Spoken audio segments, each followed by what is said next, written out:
Hello there, ladies and gentlemen. Welcome once again to another episode of The Cider Drinker. And as you can probably tell, I'm in a different location today because I'm actually just outside Gloucester. I'm here for a 5-day cider course for the Cider and Perry Academy, which is in the Orchard Centre in a little village called Hartpury, just outside of it. So it's only been the first day so far, but I've already learned so much doing this. So if you want to know more about the more scientific side of cider and just what makes it tick, essentially, right from the start, it's definitely worth checking out. I highly recommend it. And the course runner, Peter Mitchell, has been in the business for a long time, so he does know what he's talking about.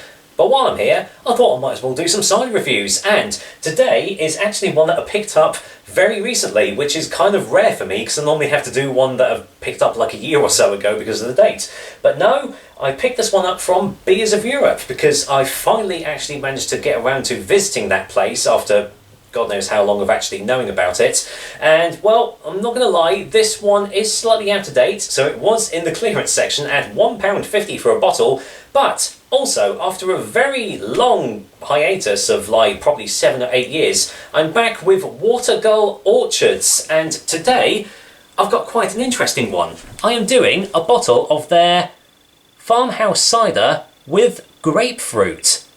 Yeah, Farmhouse Cider with grapefruit. I'm going to say I've heard of a lot of flavour combinations for cider and cider pops and whatnot, but I must say this is probably the first one where I've actually seen grapefruit added into it. You get a lot of grapefruit infused IPAs, but not really a cider. So yeah, don't know what to make of it. As I said, this is slightly out of date, but to be fair with ciders, they sort of last eternally, well, nearly eternally, so date is just sort of a subject anyway, so I'm sure there's going to be nothing wrong with this bottle at all. However, comes in 500ml bottles like this, and is 5.8% ABV, so that's the first difference from this and other infused ciders, is that it's not your generic 4.5% ABV. So I'm guessing these guys are just paying a little bit more tax. I don't know. Maybe they are, maybe they're not. It's not changed the colour of it. Maybe that's how they're getting away with it. I do not know. Now, it also has ingredients. It is literally 94% fermented apple juice and 6% grapefruit cordial. That's it.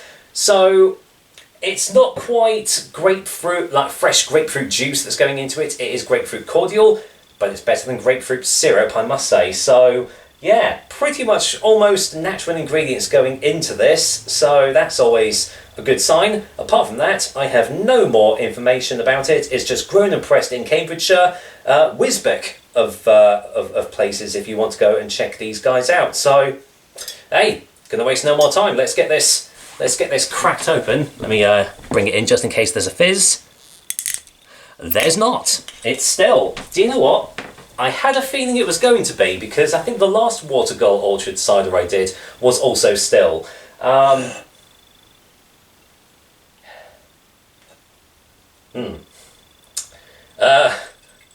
First impressions on the nose aren't great, not gonna lie.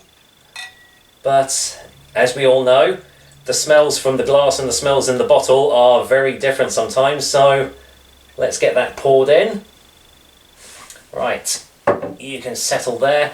Right, I'm going to bring you in closer for the colour. Hopefully you can see that. Ah, there we go. You can just about see that there. So, from where I'm looking, it is deep golden, amber coloured almost. Definitely an orangey tint to it. Bit of haziness. It's not quite. It's not quite opaque. There's a little bit of light bleeding through there, so yeah, not quite opaque, but definitely translucent in colour. Completely still, as I've already said, and actually there is a slight pinky hue to it from the grapefruit. It isn't quite just golden orangey. There is a light tinge there. You can see it just on the side of the glass there. So, well, let's get settled back down. Yeah, so let's see what it smells like.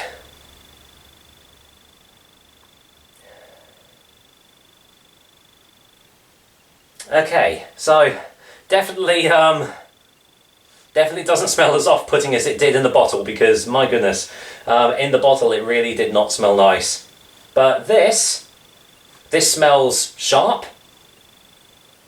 But because the thing that I was a little bit concerned about this is that they've used bitter or sharp apples in the mix, which if you're going to add a really tart citric fruit to it and you're just going to add it onto sharpness, it's not going to be good.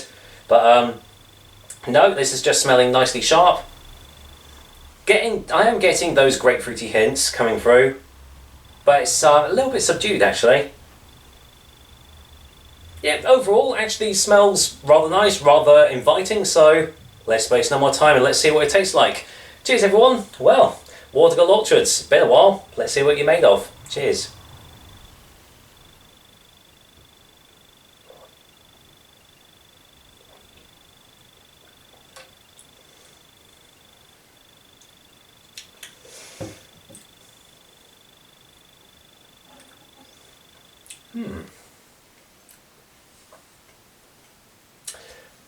Biscuity aftertaste, but I found out, and this is probably me, I found out that the biscuity aftertaste that I'm getting is what's known in the cider terms as mouse, which actually apparently is quite a negative thing in ciders, which apparently says it's either gone bad or something. But it's kind of a guilty pleasure taste for me. I do quite like it.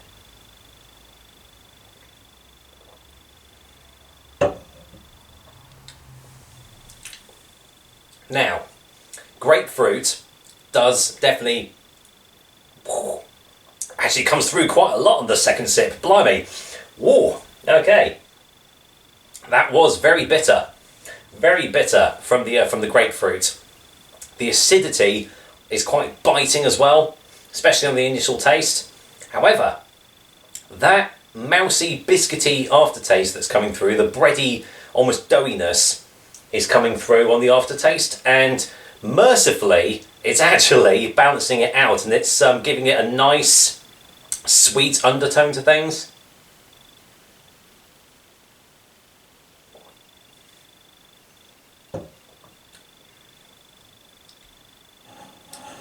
Because I feel that if it wasn't for that, this would literally just be grapefruit cordial I would be drinking. It is quite overpowering on the initial taste, but it's quite nice. It's quite nice in small doses. Well, in the words of Hagrid from Harry Potter, sorry about that, phone went off, I just had to answer a call. Anyway, where was I? I'm gonna have to take another sip because I've totally forgotten what I said.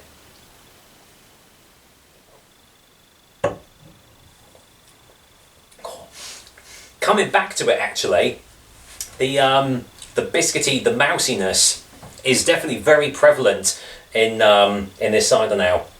But as I have probably already said, it does kind of balance well with the grapefruit. Because if it was just the grapefruit, it was just going to be a bottle of grapefruit cordial, which is fine, but it's not really cidery.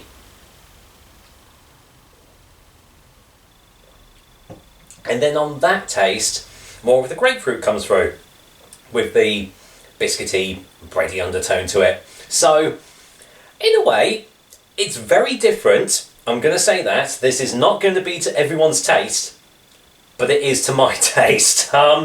Yeah, very, very different, but you can at least tell that it's natural, and, you know, you can definitely tell there's no sugars, nothing added into it, so definitely got that. Definitely got that down to it. Now, just getting on to body. Very light body, and the mousiness is through on the aftertaste, but apart from that, everything is quite quick to dissipate in the aftertaste. There's a very soft tannic presence on the aftertaste as well, but nothing too major. Obviously, there is going to be acidity here. There is that little bit of sweetness from the mousiness. and the breadiness, but it works very well. It balances out well for some strange reason. It does work, for me anyway. Anyway, final taste before final verdict.